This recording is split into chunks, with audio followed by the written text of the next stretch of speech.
ఏంటి ముందుగా మనం శ్రీకాకుళం నుంచి మొదలు పెడదాం. ఒకసారి మనం స్క్రీన్ పైన చూద్దాం. శ్రీకాకుళం పార్లమెంటరీ స్థానం గురించి మనం చూస్తున్నాము. శ్రీకాకుళం లోక్సభ స్థానం నుంచి రామ్మోహన్ నాయుడు టీడీపీ నుంచి బరిలో ఉన్నారు, సిట్టింగ్ ఎంపీ. ఇక దువ్వాడ శ్రీనివాస్ ఇక్కడ వైసీపీ అభ్యర్థిగా బరిలో ఉన్నారు. రామ్మోహన్ నాయుడుకు సంబంధించినటువంటి సానుకూల అంశాలు 7 అసెంబ్లీ స్థానాల్లో సిట్టింగ్ అభ్యర్థులు బరిలో ఉండటం, శ్రీకాకుళంలో క్రాస్ ఓటింగ్ జరిగినట్లు కూడా ఇంతకుముందు క్రాస్ ఓటింగ్ గురించి క్లియర్గా మనం మాట్లాడుకున్నాం. ఇక్కడ క్రాస్ ఓటింగ్ జరిగిందనేటటువంటి అంచనా ఉంది. 4 నియోజకవర్గాల్లో వెలమ సామాజిక వర్గం మద్దతు ఉండటం కూడా కలిసొచ్చే అంశాలుగా ఆయన భావిస్తున్నారు. రైట్, ఇక వైఎస్ఆర్సీపీ నుంచి పోటీ చేస్తున్నటువంటి అభ్యర్థి దువ్వాడ శ్రీనివాస్ కు సంబంధించినటువంటి సానుకూల అంశాలు ఒక్కసారి మనం స్క్రీన్ పైన చూద్దాం. నర్సన్నపేట, పాతపట్నం, శ్రీకాకుళంలో అనుకూల ఓటింగ్ జరిగిందనేటటువంటి ఆశాభావంతో ఉన్నారు. ఇచ్చాపురం, ఆముదాల వలస, టెక్కలిలో సొంత సామాజిక వర్గం అండదండలు దువ్వాడ శ్రీనివాస్ కు ఉన్నాయి. పలాసలో మత్స్యకార సామాజిక వర్గం మద్దతు కూడా ఆయనకు ఉంది.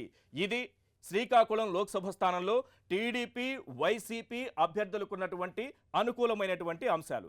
ఇప్పుడు మనం విజయనగరం లోక్సభ స్థానానికి వెళదాం.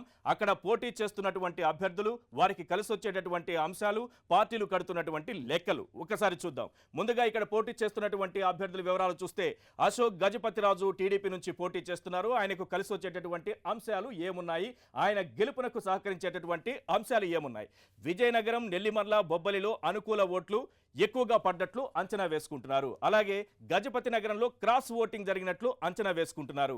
80% పైగా మహిళలు ఓటు హక్కు వినియోగించుకోవడం తమకు కలిసి వస్తుందనేటటువంటి భావనలో అశోక్ గజపతిరాజు ఉన్నారు. ఇక వైసీపీ అభ్యర్థికి సంబంధించినటువంటి అంచనాలు, వైసీపీ అభ్యర్థిగా బెల్లాన చంద్రశేఖర్ ఉన్నారు. ఆయనకు కలిసి వచ్చేటటువంటి అంశాలు ఏమున్నాయి ఒకసారి స్క్రీన్ పైన చూద్దాం. చీపురుపల్లి, గజపతి నగరం, రాజం, నెల్లిమర్లలో అనుకూల ఓటింగ్ జరిగిందనేటటువంటి భావనలో ఆయన ఉన్నారు. తూర్పు కాపు సామాజిక వర్గం మద్దతు ఆయనకుంది. ఇక ఎన్నికల్లో టీడీపీ అభ్యర్థుల కంటే ఎక్కువగా ఖర్చు చేయడం, ఇవన్నీ కూడా తనకు కలిసి వస్తాయని బెల్లాన చంద్రశేఖర్ భావిస్తున్నారు. రైట్, మనం చూసాం విజయనగరం లోక్సభ స్థానంలో పోటీ పడుతున్నటువంటి అభ్యర్థులు, వారికి ఉన్నటువంటి బలాబలాలు, వారి గెలుపునకు సహకరించే అంశాలకు సంబంధించి. రైట్, విజయనగరం లోక్సభ స్థానంలో అభ్యర్థుల బలాబలాలు ఏంటో చూసాం.